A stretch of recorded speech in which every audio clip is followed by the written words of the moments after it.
کہ ہر چھوٹے بڑے کام میں دنیا ہی کے کام عادت ڈالو اس بات کی کہ چھوٹی سی بھی حاجت ہے تو اللہ تبارک و تعالیٰ کی بارگاہ میں پیش کرو اور دل میں کر لو، زبان سے کر لو، زبان سے نہیں دل میں کر لو۔ یا اللہ گرمی لگ رہی ہے، میری گرمی دور فرما دیجئے۔ یا اللہ میں گھر میں داخل ہو رہا ہوں، اچھا کھانا کھلا دیجئے۔ یا اللہ یہ گھر کے اندر بچوں کو دیکھوں گا، ان کو خیر عافیت سے رکھیے۔ یا اللہ میں گھر سے باہر نکل رہا ہوں، سواری مجھے اچھی دلوا دیجئے۔ سواری میں بیٹھ گئے، یا اللہ عافیت کے ساتھ منزل پر پہنچا دیجئے۔ یا اللہ یہ ٹریفک کا ہجوم ہے، اس سے مجھے عافیت کے ساتھ نکال دیجئے۔ مانگتے رہو، منگتے بن جاؤ، اللہ تبارک و تعالیٰ سے مانگ کر زندگی گزارو۔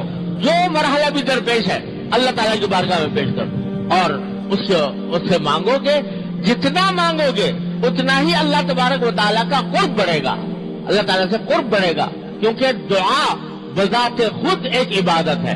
ہر دعا چاہے وہ دنیاوی مقاصد کے لیے ہو، یا اللہ مجھے رزق دے دیجیے، اللہ مجھے روزگار دے دیجیے، یا اللہ مجھے صحت دے دیجیے، اپنے دنیاوی مقصد کے لیے مانگ رہے ہو لیکن ہے عبادت۔ اللہ تعالیٰ کہتے ہیں تم مجھ سے مانگ رہے ہو، میں تمہیں اس کو عبادت بنا دوں گا، اس کے اوپر اجر لکھوں گا۔ مانگتے رہو۔